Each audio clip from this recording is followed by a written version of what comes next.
Thailand Cambodia സംഘർഷത്തിന് വിരാമമായിരിക്കുകയാണ്. തായ്ലൻഡും കംബോഡിയയും തമ്മിൽ അടിയന്തര വെടിനിർത്തൽ പ്രഖ്യാപിച്ചു. മലേഷ്യയിൽ നടന്ന സമാധാന ചർച്ചയിലാണ് തീരുമാനം ഉണ്ടായിരിക്കുന്നത്. വിവരങ്ങളുമായി ഇന്റർനാഷണൽ ഡെസ്കിൽ നിന്ന് ഓഗസ്റ്റ് സെബാസ്റ്റ്യൻ നമുക്കൊപ്പം ചേരുകയാണ്.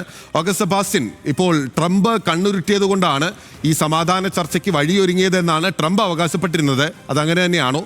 എങ്ങനെയായിരുന്നു ചർച്ചകൾ?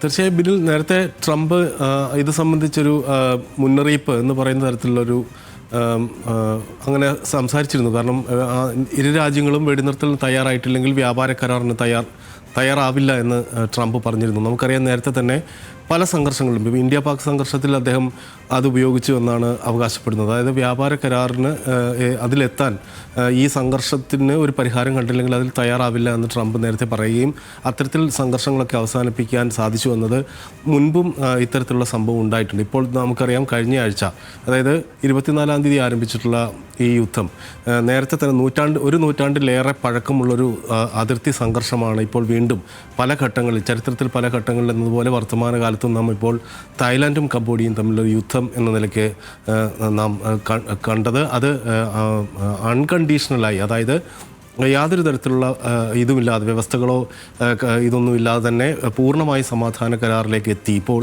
മലേഷ്യയിൽ നടന്നിട്ടുള്ള ചർച്ചയിലാണ് ഈ തീരുമാനം, ഇരു രാജ്യങ്ങളും തമ്മിലുള്ള ചർച്ചയിൽ തീരുമാനമായിട്ടുള്ളത്. US ചൈന നിരീക്ഷകരൊക്കെ തന്നെയും ഈ ചർച്ചയിലുണ്ടായിരുന്നു. നമുക്കറിയാം, മലേഷ്യൻ പ്രധാനമന്ത്രി അൻവർ ഇബ്രാഹിമാണ് ഈ രാഷ്ട്ര നേതാക്കളെയും അവിടെ ആതിഥേയത്വം വഹിച്ചത്.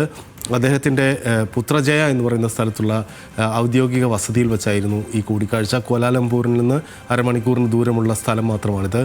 അവിടെ വെച്ച് നടന്ന ചർച്ചയിൽ ഒരു വലിയ സംഘർഷം, നമുക്കറിയാം, ദക്ഷിണേഷ്യയിൽ ഒരു പ്രധാനപ്പെട്ട രണ്ട് സൈനിക ശക്തികളൊക്കെ തന്നെയാണ് തായ്ലാൻഡും കംബോഡിയയും.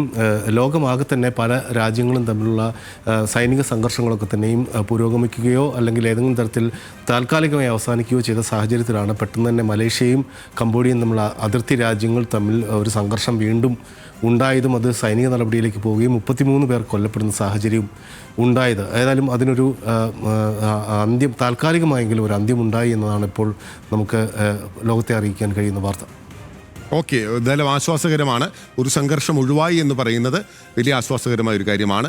എസ്കലേഷനിലേക്ക് പോയിരുന്നു. വലിയൊരു എസ്കലേഷനാണ് കംബോഡിയയും തായ്ലൻഡുമായി ബന്ധപ്പെട്ട് ഉയർന്നു വന്നിരുന്നത്. പക്ഷേ അത് ഇപ്പോൾ അമേരിക്കയുടെ ഉൾപ്പെടെ ഇടപെടലിലാണ് അവസാനിച്ചിരിക്കുന്നത് എന്നുള്ളതാണ് ഡൊണാൾഡ് ട്രംപ് അവകാശപ്പെടുന്നത്. ഓഗസ്റ്റ് സെബാസ്റ്റ്യനാണ് ഇന്റർനാഷണൽ ഡെസ്കിൽ നിന്ന് വിവരങ്ങൾ നൽകിയത്.